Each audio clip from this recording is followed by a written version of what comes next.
हज़रत उमर फारूक ने कहा, ये खाना बनाना औरत का हक नहीं है शरीयत में, नान नफ़का आपकी जिम्मेदारी है। जब निकाह होता है तो उसमें मेहर मुतय्यन किया जाता है, लिखा जाता है इतना इतना मेहर अलावा नान नफ़का, यानी पकी हुई रोटी पका हुआ खाना खिलाना ये आपकी जिम्मेदारी है। लेकिन अल्लाह ने मेरी बीवी के दिलों में इतनी मोहब्बत डाल दी है कि वो घरों में बावर्चन बन जाती है, हमारे लिए खाना बना देती है। अच्छा ये बताओ, तुम्हारे बच्चों की पेशाब और पायखाने को कौन साफ करता है? कहा मेरी बीवी। का ये भी उसकी जिम्मेदारी नहीं है, बच्चा आपका है। बेटा बेटी जो है वो बाप का कहलाता है, बच्चा पैदा हो जाने के बाद वो बाप का है। ये बाप की जिम्मेदारी है पेशाब और पायखाना करे तो साफ करे, लेकिन वो हमारे लिए बेचारी इस लेवल पे आ जाती है, हमारे बच्चों के लिए वो आया बन जाती है और वो उसका पेशाब और पायखाना भी साफ कर देती है। एक एक चीज गिनाते गए, एक एक चीज गिनाते गए। कहा जब ये सारी चीजें हमारी औरतें हमारे लिए और हमारे बच्चों के लिए कर देती हैं, तो क्या हमारा ये हक नहीं है कि उनकी थोड़ी सी डांट सुन लें, उनकी जायज बात भी सुन लें? घर चलाना है तो उनकी थोड़ी बहुत डांट भी सुनो, चले जाओ। और आइंदा ऐसा मत करना। क्या तुमने अल्लाह के रसूल का ये फरमान नहीं सुना कि बीवी औरत जो है वो आदम की पिसली से पैदा हुई है और पिसली टेढ़ी होती है, उसको सीधा करने की कोशिश करोगे तो वो टूट जाएगी लेकिन सीधी नहीं होगी। औरत को सीधा करने की कोशिश करोगे तो तलाक ले लेगी या हो जाएगी, लेकिन वो बिल्कुल सुधरेगी नहीं। इसलिए थोड़ा बहुत उसकी कजी और कभी को तुम्हें बर्दाश्त करना पड़ेगा। जी आप सही कह रहे हैं। बेचारा चला गया। मेरी माँ बहनों, हाथ जोड़ के आप विनती कर रहा हूँ, ऐसा ना हो कि कल तुम ये कहने लगो अब खाना तुम बनाओ, मौलाना साहब ने कह दिया, ये हमारी जिम्मेदारी नहीं है। ऐसा ना हो। बहुत कम जगहों पर हम ये बयान करते ही नहीं है, क्योंकि आजकल औरतें गलत इस्तेमाल भी ले लेती है ना। एक बार मैंने किसी जलसे में कह दिया था कि अगर किसी का शौहर अपनी बीवी को पूरा खर्चा नहीं देता बीवी बच्चों का, तो बीवी अपने शौहर की जेब से या अलमारी में से उतना पैसा ले सकती है, उसको बताए बगैर, जिसको चोरी नहीं कहा जा सकता है, बताए बगैर ले सकती है, जितने में उसका और उसका खर्चा चल जाए। ये जैसे ही मैंने जिस तकरीर में मैंने कहा, दूसरे दिन मेरी जेब से 5,000 रुपये गायब हो गए। उस दिन से बयान करना छोड़ दिया। ये तो नाजायज़ इस्तेमाल करती है। फिर इतनी इजाज़त दे दो 100-200 रुपये की, तो इनका 100-200 रुपये में कुछ होता ही नहीं है, 5,000। फिर ये होता है कि मौलाना ने कहा तो था ले सकते, तुम देते नहीं इसलिए हमने ले लिया। अरे अल्लाह के बंदी, मैंने तो ये कहा है कि जितने में तेरे घर का बच्चों का गुजर बसर चल जाए उतना। हाँ तो क्या हुआ, साड़ी पुरानी हो गई नहीं लाई, फेयर एंड लवली खत्म हो गई, लेने जाना है। और परफ्यूम भी तो ऐसे ऐसे आ रहे हैं, मेकअप के सामान भी तो ऐसे ऐसे। अब एक मेकअप चला वाटर प्रूफ, हमने तो वाटर प्रूफ शामियाना सुना था, वाटर प्रूफ हमने वो सुनी है, घड़ी सुनी है, लेकिन अब वाटर प्रूफ मेकअप कर लो, क्रीम पाउडर, उसके बाद चाहे कितना नहाइए धोइए वो मेकअप हटने वाला नहीं है। पानी वो वाटर प्रूफ मेकअप भी अब चलने लगे, और ये चलाना पड़ रहा है, क्योंकि बंदरियां भी मेकअप कर लेती थी, और जब उनका चेहरा धुलता था तो आड़ी टेढ़ी की तिरछी निकलती थी, तो उनके बच्चे भी नहीं पहचान पाते थे। इसलिए जरूरत पड़ी ऐसे मेकअप की जो टिका रहे उनके चेहरे पर, इसलिए वो मेकअप बनाना पड़ा। अब वो बेचारी 80 साल की बुढ़ियां भी लगा लेती है, तो ऐसा लगता है कि हाँ ये 25-30 साल की जा रही है, 25-30 साल की। एक सही वाकया है, मैं बतला रहा हूँ, भोपाल का सही वाकया है। बेचारी एक 70, 75, 80 साल की बुढ़ी, और उसने नकाब पहन लिया, खूबसूरत बूटों वाला, फूलों से चढ़ा हुआ, और वो नकाब लगा के जा रही थी, चेहरा उसका छिपा हुआ था, खूबसूरत बुर्का। अब वो जा रही है तो 18-20 साल का लड़का उसके पीछे लग गया, ये सोचकर कि बुर्का इतना अच्छा है तो बुर्के वाली कितनी अच्छी होगी, नकाब इतना अच्छा है तो नकाब वाली कैसी होगी। अच्छा, वो धीरे धीरे चल रही थी अपनी उम्र के हिसाब से, ये समझ रहा था मुझे लाइन मार रही है, लिफ्ट दे रही है, धीरे धीरे चल रही है, मतलब सेटिंग हो जाएगी, तो वो धीरे धीरे चल रही। ये बेचारा समय थोड़ी दूर जाने के बाद उसने अपना नकाब उठाया और तुतलाते हुए बेटा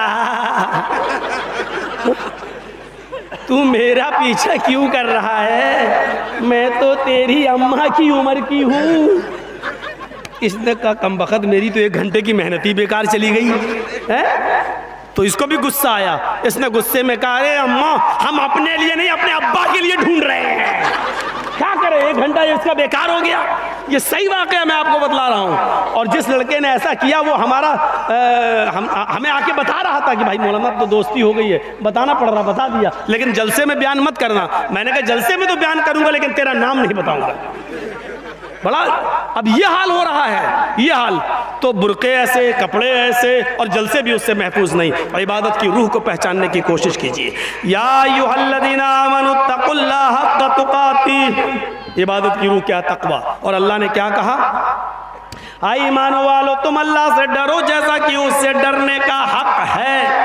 आई ईमान वालो तुम अल्लाह से डरो जैसा कि उससे डरने का हक है। एक और चीज है, अल्लाह से डरने का हक कैसा है?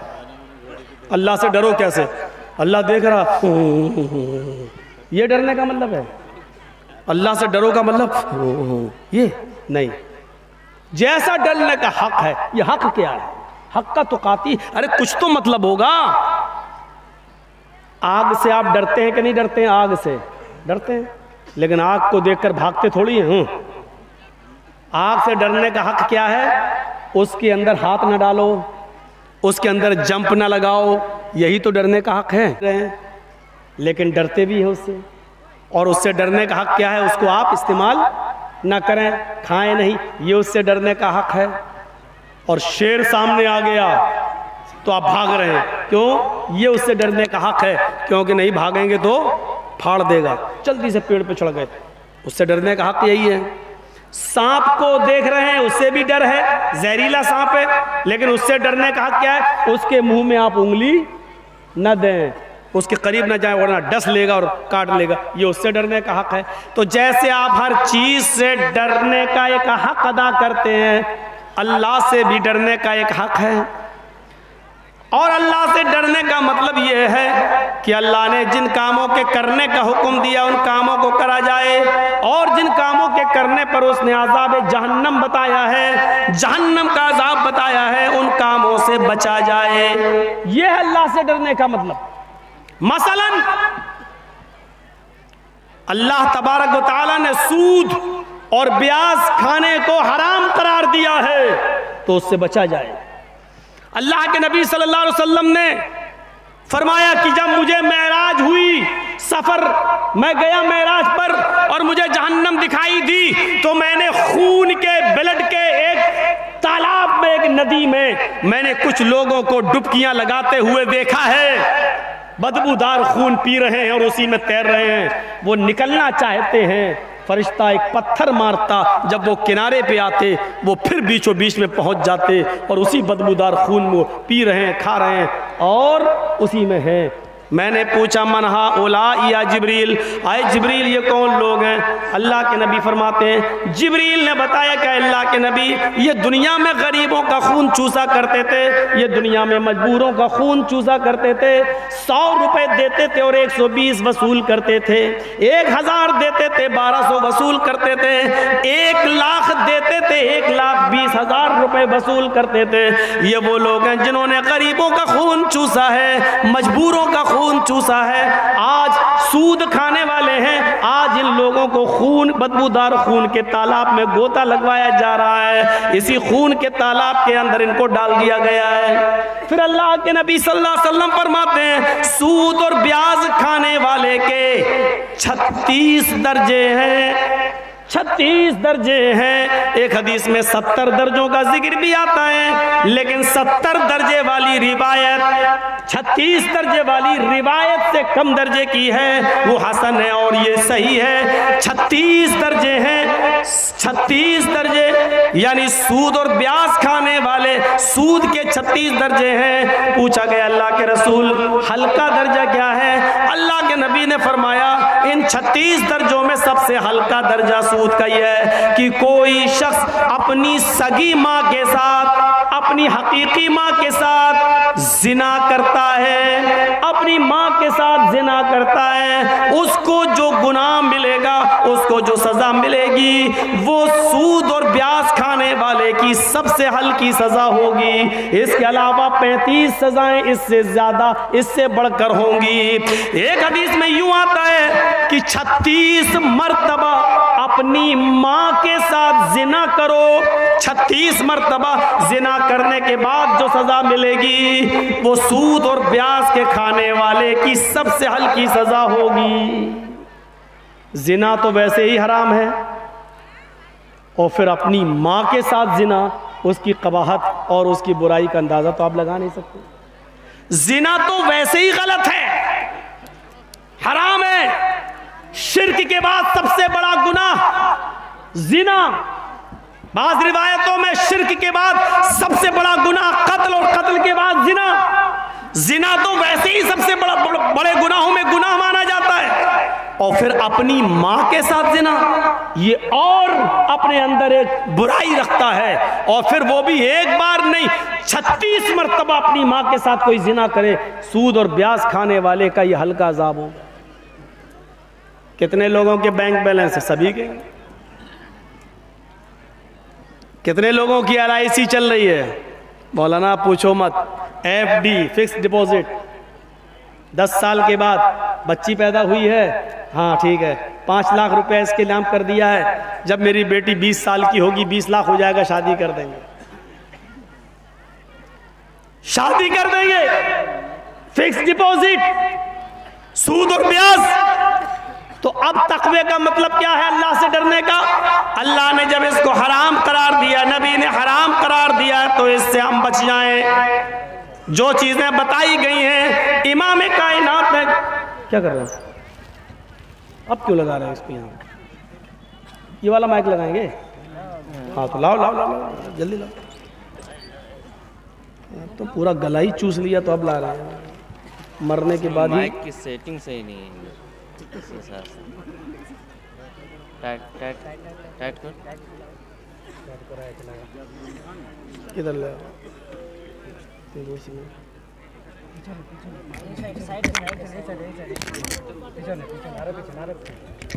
बस ठीक है।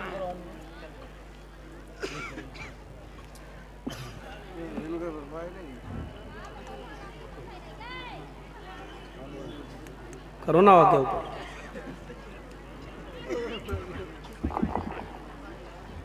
ऑन तो था ही, इसका मतलब पहले से। ठीक है, सही है ना? हाँ, तो मैं अर्ज ये कर रहा था कि जब अल्लाह ताला ने, नबी अकरम ने उसको हराम करार दे दिया, तो उससे बचा जाए। यही तक़वे का मांग है। एक और चीज़, एक और मिसाल से इसे समझिए।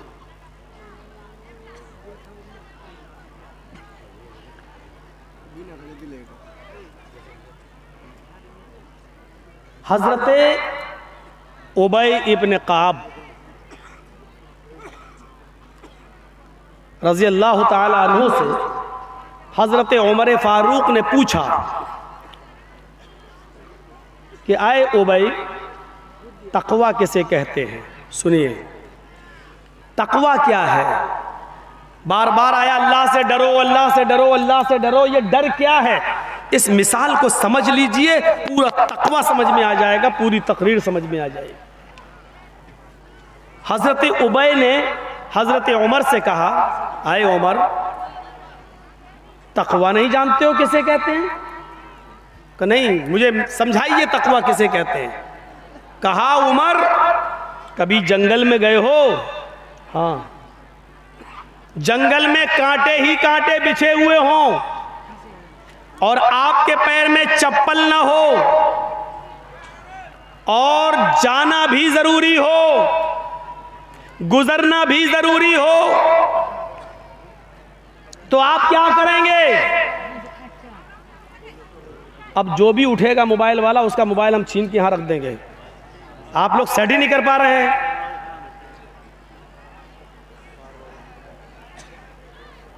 इजाजत देने का मतलब ये थोड़ी होता है कि आप लोग एक तो इतना ऊंचा ऊंचा कर देते हैं कि वहां जो लोग बैठे हुए हैं उनको दिखाई नहीं देता।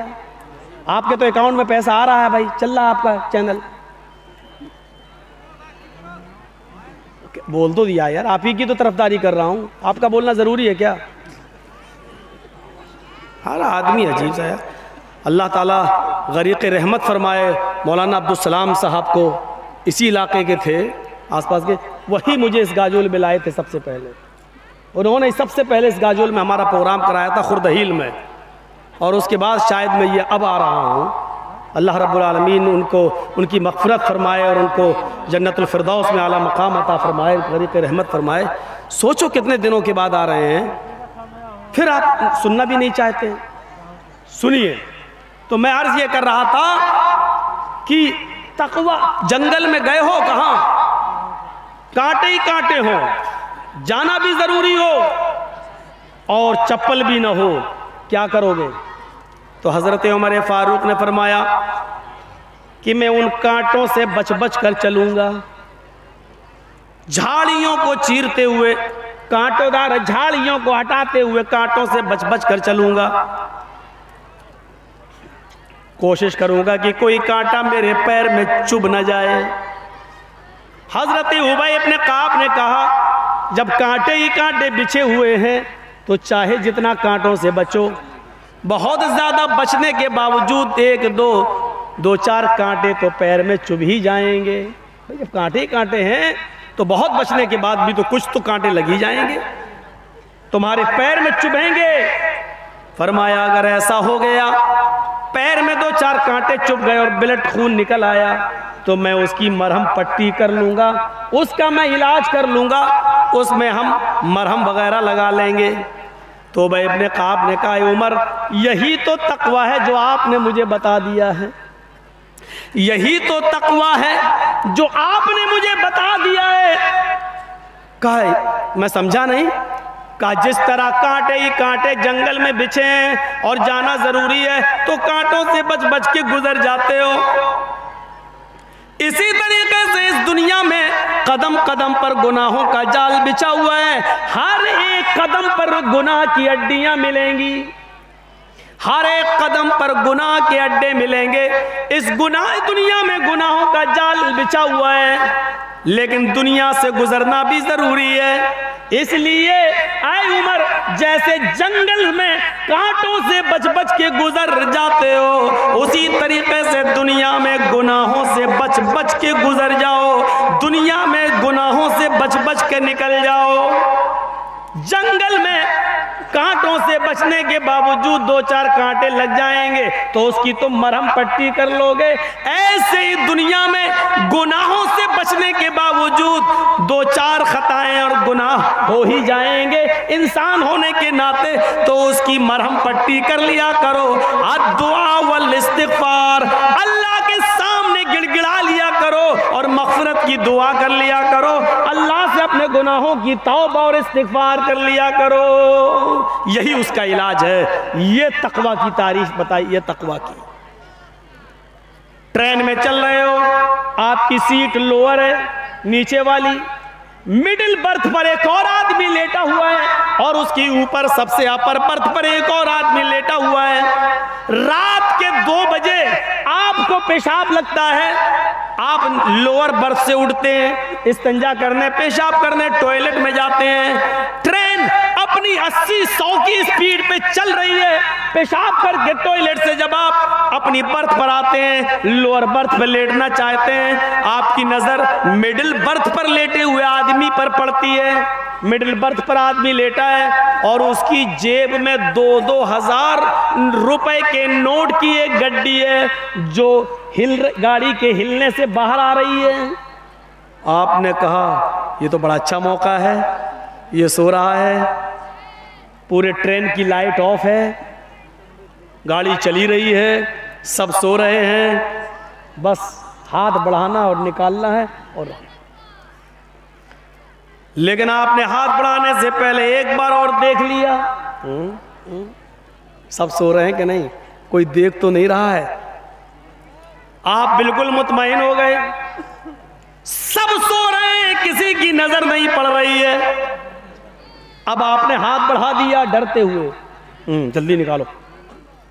और जैसे ही नोट की गड्डी खींची, निकाल रहे हैं ऐसे, लेकिन डर की वजह से फिर देख रहे हैं। अचानक मिडिल के ऊपर भी नजर डाल दी, ऊपर भी तो सीट है, वो तो नहीं देख रहा। जैसे ही नोट की गड्डी आधी जेब से निकली है, आधी जेबी में पॉकेट में है, आप निकालने वाले, आपकी नजर ऊपर बर्थ पर लेटे हुए आदमी पर पड़ी। क्या देखते हैं? वो आपकी हरकत को देख रहा है। अब आप क्या करेंगे? अंदर रख देंगे। साहब ये बाहर आ रही थी, मैं तो अंदर कर रहा। नहीं हिम्मत होगी चोरी करने की। या दूसरा रास्ता, किसी से कहना नहीं, निस्फुल ली व निस्फुल लकुम, आधा आधा, आधा तेरा आधा मेरा। लेकिन जरूरी नहीं, हो सकता है वो आदमी ईमानदार हो, ले ही ले। तीसरा रास्ता ये है कि हम तुझे 1 रुपया नहीं देंगे और अंदर भी नहीं रखेंगे, भागें और चलती हुई ट्रेन से कूदें। ये आप खतरा मोल ले नहीं सकते, अपनी जान को खतरे में डालकर भाग नहीं सकते। बेहतर यही समझेंगे कि अंदर ही रख दी जाए और उसको मनाया जाए, भाई ये बाहर आ रही थी, मैं तो अंदर कर रहा था। एक मामूली आदमी जब आपकी चोरी की हरकत को देख लेता है तो आप चोरी करने का इरादा तर्क कर देते हैं।